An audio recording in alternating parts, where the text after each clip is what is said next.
कैसा तर्क है? और आपने कहा भारत के अंदर कोई भी नागरिक अवैध पासपोर्ट, अवैध वीजा लेके नहीं रह सकता। लेकिन मैं दूसरी बात आपसे पूछना चाहता हूं, इसका मैं समर्थन करता हूं, बिल्कुल नहीं रह सकता।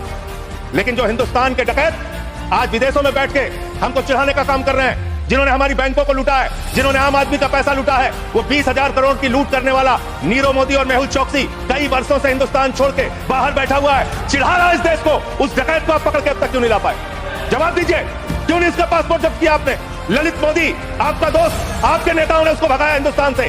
3,000 करोड़ रुपए हिंदुस्तान की बैंकों का लूट के विदेशों में बैठा हुआ है, क्यों नहीं आज तक आप उसको वापस ले पाए?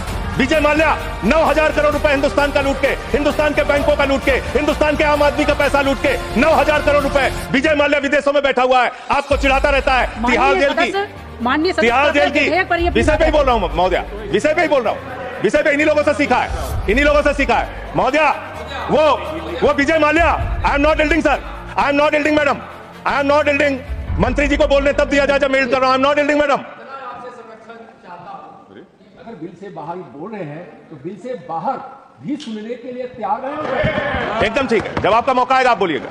महोदया, हम लोगों ने टीवी चैनल पे खबर देखी, विजय माल्या आएगा, तिहाड़ के बैरक में रहेगा, यहां पे उसका रोका जाएगा, यहां उसको सजा दी जाएगी। टीवी चैनल वाले खबर चला रहे थे और ये लोग भी बोल रहे थे विजय माल्या को लाएंगे। 9,000 करोड़ रुपए की लूट करने वाला विजय माल्या आज विदेशों में बैठ के चिढ़ा रहा है।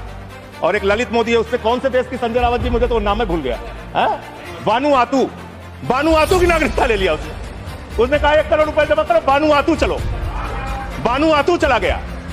अरे हिंदुस्तान, नितिन संदेशरा 6,000 करोड़ रुपए हिंदुस्तान का लूट के विदेशों में बैठा हुआ है, आपको चिढ़ा रहा है।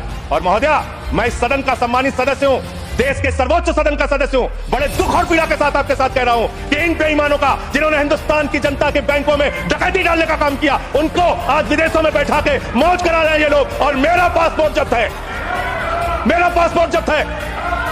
क्या मैं हिंदुस्तान का नागरिक नहीं? क्या मैं इस सर्वोच्च सदन का सदस्य नहीं? मैं मेंबर ऑफ पार्लियामेंट हूं, मेरा पासपोर्ट जब्त है। मैं कहना चाहता हूं इनसे, अगर वास्तव में तुम्हारी नीयत साफ है तो आज हिंदुस्तान के अंदर 50 करोड़ से ज्यादा जिन जिन लोगों का बकाया है, सबका पासपोर्ट जब्त करो, कोई हिंदुस्तान छोड़ के भागने ना पाए। सबका पासपोर्ट जब्त कीजिए। आप अनावश्यक बातें करते हैं। 11 साल से आपकी राज्यों में सरकार, 11 साल से आपकी केंद्र में सरकार, और बांग्लादेशी घुसपैठिया आप नंबर नहीं बता पाते कितने भगाए आपने। आज बताइए कितने लोगों को आपने भगाया, कितने बांग्लादेशी घुसपैठियों को आपने हिंदुस्तान से भगाया 11 साल के अंदर। खाली राजनीति करते हैं। बंगाल का चुनाव आ रहा है, राजनीति शुरू, बिहार का चुनाव आ रहा है, राजनीति शुरू। अरे इससे ऊपर भी जाओ। और इन्होंने कितना बड़ा पाप किया वो भी बता रहा हूं, पूरे देश को सुनना चाहिए कितना बड़ा पाप किया इन्होंने।